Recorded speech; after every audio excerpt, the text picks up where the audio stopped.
Sox were thinking about hiring him as their manager in 2003, it was Guillen's mouth, not his mind, that most concerned general manager Ken Williams and owner Jerry Reinsdorf. I said to Kenny, he's going to say a lot of things that you're not going to want him to have said. And if it's going to bother you or if it's going to bother me, then let's not hire him now. Because if we hire Ozzie, we make a commitment that whatever he says, we're going to live with. That's Kenny Williams right here. The best third baseman in baseball. For 3 seasons in the 1980s, Guillen and Ken Williams were White Sox teammates. Part of the reason I hired him was because I wanted someone that was going to tell me if I had a bad idea, that's a bad idea. And with that comes the good with the bad sometimes. You know, you got to be willing to say, hey, you know, okay, I asked for this. What the White Sox got with Guillen in 2005, just his second season as manager, was their first World Series championship in 88 years. In the 5 seasons since then, they've made the playoffs only once. But Guillen, for better and worse, keeps them in the news. Listen, leaders, you see crazy leaders, very stupid leaders. You got all kinds of leaders out there. But you don't see a leader that's mute. In 2006, there was an outcry when Guillen used an anti-gay epithet to refer to a frequent critic, Jay Mariotti, then of the Chicago Sun-Times and ESPN. When I called Mariotti a name... You used a homophobic slur. Yes.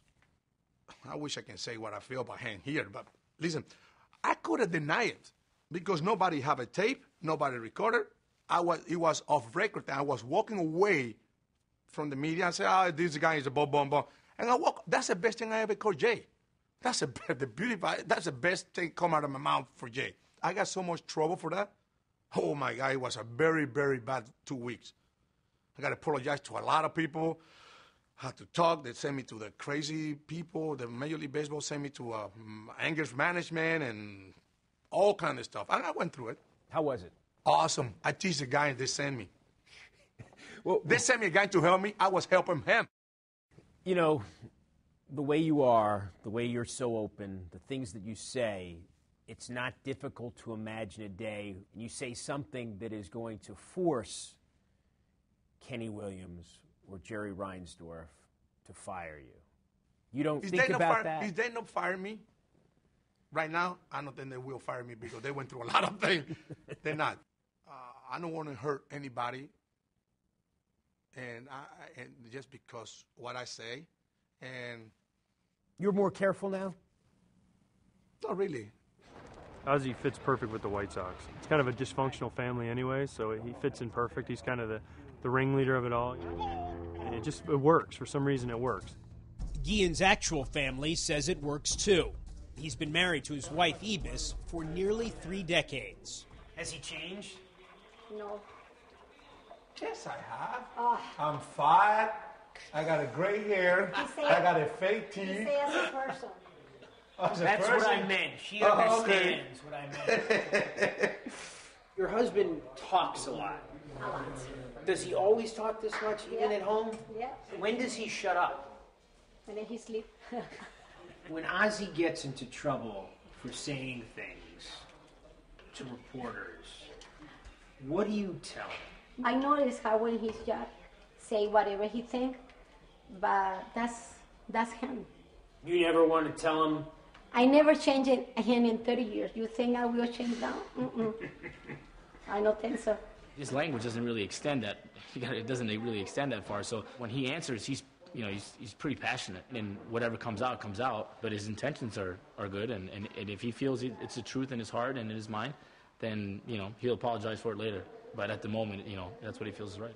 25-year-old Ozzie Guillen is the middle of Ozzie and Ibis's 3 sons, and by all accounts, the most Ozzie-like.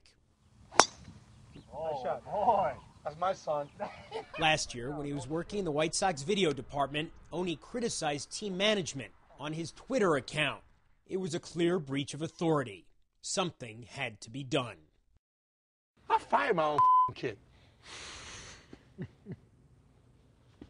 I fired him. I said, don't worry about it. You need a job, I'll take care of you. I'll give you the money for your rent. I'll give you money for your car. But it's a reason why I fire you. Why? Because I think do something, is a no-no for me. What? get involved with something, he should get involved. And we know that. And he know that. And that's what he is. It's not surprising that a man who can fire his own son has no qualms about taking shots in the media at his own players. Horrible, horrible, pathetic executions by us. How do you maintain trust and respect with your players when you criticize them publicly? Would you say It's my job. It's your job what? To tell the media, to tell the fans, and to tell them what they do. I never criticize my player because they're making an error. I never criticize my player because they don't make the right pitch. But when we don't play the game right, of course I got to criticize them. And that, as much as anything, is the guiding principle of the mind of Ozzie. To always tell you exactly what he believes about everything. The only sin is saying nothing. Cut. Do it again, please. You have to look this way, you have to look that way, cut. Boom, boom, boom, boom, money.